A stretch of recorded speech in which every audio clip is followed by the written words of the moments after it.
Hey guys, it's Ben here from the Strength Factory and welcome to the latest edition of Factory Knowledge, which is my weekly video series about all things action sports performance.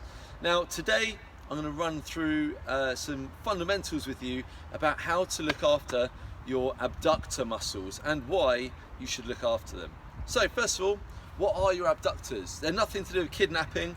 Okay, what they are though is muscles down the outside of the hip and down the outside of the leg here, and it's their job to move the leg out away from the midline of the body, and they are the opposite muscles effectively to what you'd call the adductors, not abductors, adductors, which do the opposite, and they would move your leg in this way. Okay, so we've got the abductors move out, adductors move in. Now you may think, in my sport I never do that movement, okay? At least not on purpose, not most of the time, and that's fine. But what you may be not appreciating is the important role that your abductors have on stabilizing your knee in particular and keeping your legs healthy and functioning properly. So if I take my leg like this, the abductors, whilst maybe I'm running or jumping or training in the gym or doing your sport, they help to keep things lined up. And a really common thing that we see is that when these either are not very strong, which is what I find with most people that come to see me, or they just don't know how to use them, is that when we do things like squatting, the knees dip in. And when people go to jump, they go, and then when they go for that power phase of the jump, the knees dip in. You sometimes see people cycling as well, and even just cycling down the road, the knees are dipping in at the top. And what this is showing for a lot of people is they've got very poor strength in those abductor muscles. In the short term, it's not a particularly big deal. You won't be able to lift as much, you won't be as powerful, but it's not really a big deal. But over the long term, if you're training regularly, if you're riding all the time, or skiing, or snowboarding, or running, whatever it is, that is going to cause long-term wear and tear because your leg isn't going to be lined up. You're going to have this falling in of the knee, okay, and over time that's going to cause wear and tear, which is going to be bad news and lead to knee problems. So that's why it's important to look after and strengthen your abductors. So there's a few different ways, well, in fact there's more than a few, there's loads of different ways we can go about doing this. And I'm going to take you through some basic through to some more advanced abductor exercises. The first exercise that we're going to go through is called a monster walk. Now you may have seen people doing this. Is where you take a small band and you put it around your legs to create so that it's squeezing your legs in. You've got to push out into it, and then you see people moving sideways. Okay, now like anything, there's doing it, and then there's really dialing into the details and doing it properly to get the most out of the exercise. So you're going to take a small band. Now these lightweight rubber ones cost pennies, they're super cheap. These ones here, these sort of booty bands that are really common now because everyone wants bigger bums, it seems, are more expensive, but this obviously lasts a really long time. So you're going to take your band and we're going to put it just above the knee.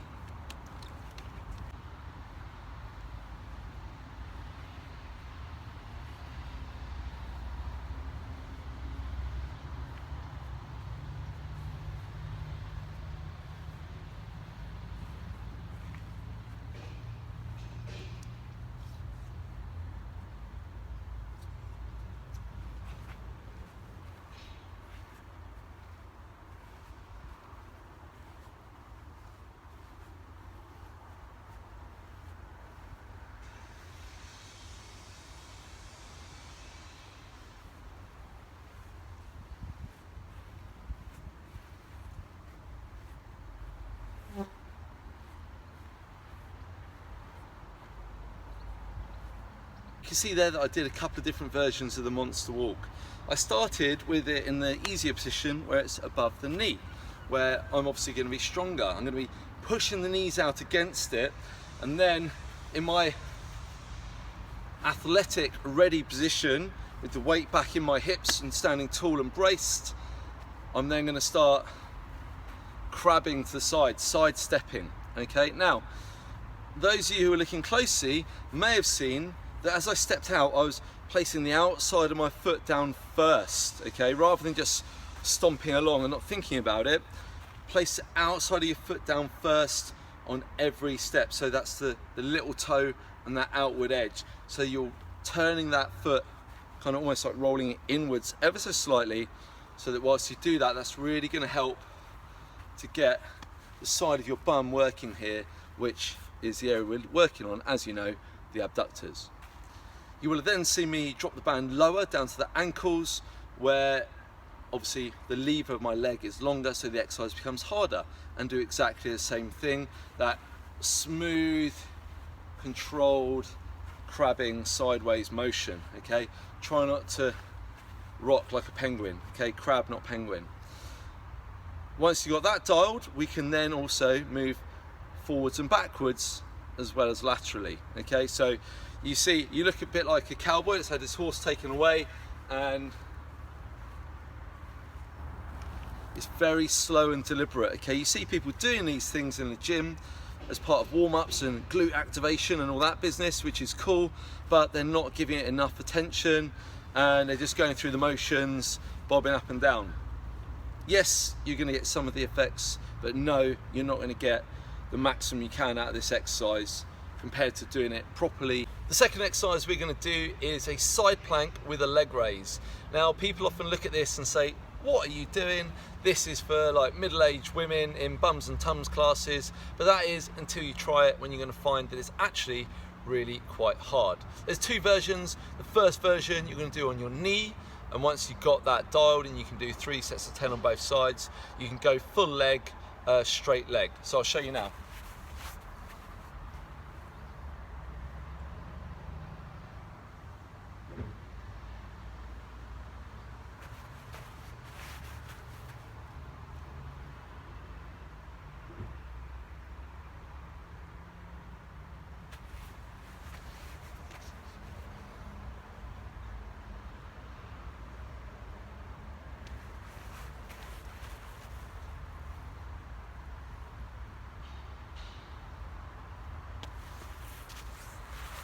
So I showed you both options there. First one on the knee is easier, second one, full leg on the side of your foot, is harder.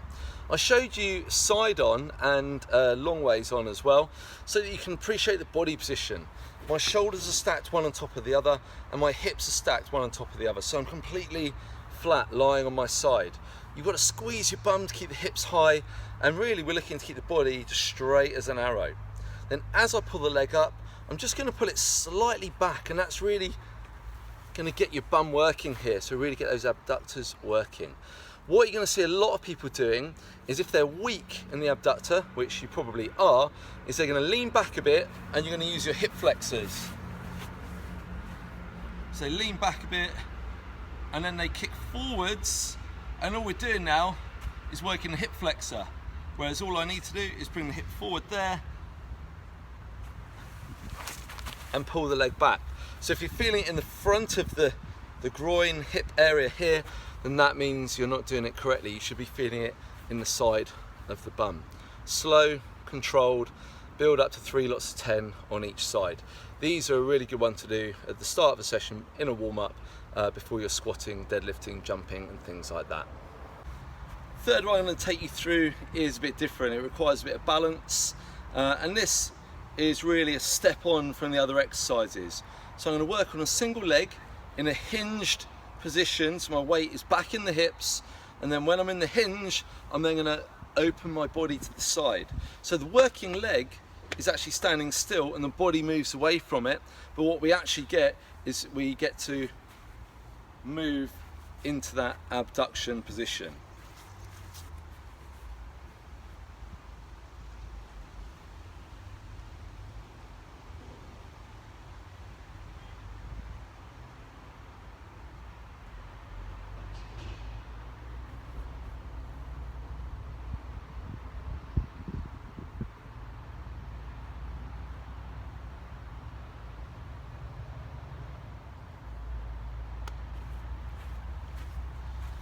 So you can see that I adopt that single leg balance position and I'm hinged, okay, like a deadlift Romanian deadlift, bent over row, that sort of position, where I push my weight back into the hips, okay?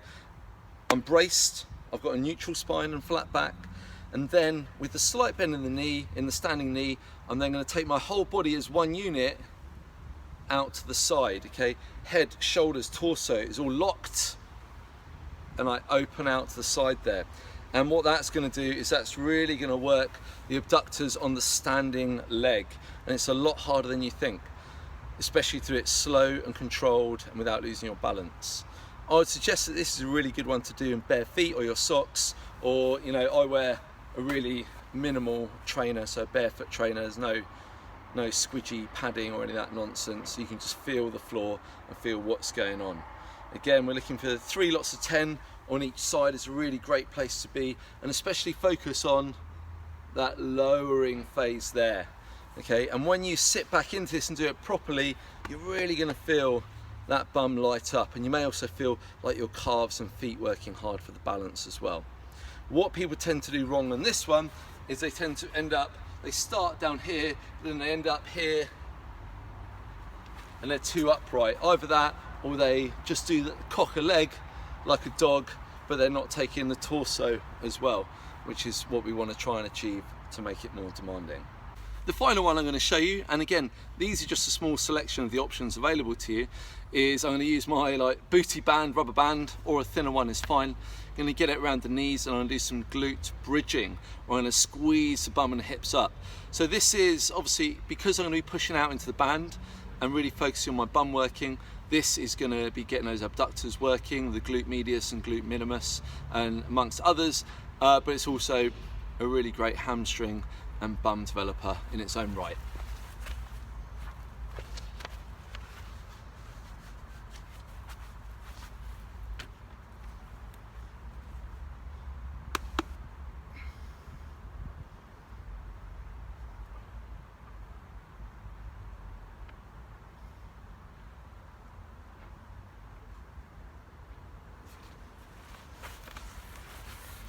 So you can see there that I was placing my heels on the edge of there and pushing the heel down into the chair or box or platform, or even the floor if you're not that strong yet, that's fine. And the whole time I'm pushing the knees out into that band, okay? And that's really going to get your bum muscles firing. And at the top position, I'm really squeezing that bum hard, okay, to really get maximum contraction. And then lower down under control without putting all your weight on the floor. You saw there my arms up in the air, and I maintained a bit of tension in my stomach, and that's going to keep my spine in a good position. A lot of people, when they do these at the top of the exercise there, they arch their lower back and then you feel discomfort. We don't want that. You need to use your control of your hips, your pelvis and your ribs and core to prevent that from happening. So keep that braced position, arms up in the air, and then you can move through this very smoothly without any pain in your lower back. Just focus on pushing into the bench or chair whilst pushing out into the band, and you're really going to feel this one is hard work. So that's the last of the exercises I'm going to go through today to work your abductor muscles. If you've got any questions, then please do just drop them in the comments below or in Instagram, or just drop me an email. I'd love to hear from you. If you like what you're seeing, then hit share, hit subscribe. And also, it's that time of year. It's the September next week, and I'm starting to talk to a few people about winter training for the 2020 season, no matter what sport it is that you're doing. So if you're interested in that, then drop me a line as well. I'm based in Bristol, and I work with people across the southwest of England and also South Wales, and sometimes beyond. If you're interested enough, and if I'm stoked on what you're doing, then I work with people all over the place, even as far as Switzerland at the moment as well. So drop me a line, enjoy the rest of the summer, and let me know how you're getting on with these exercises. Cheers.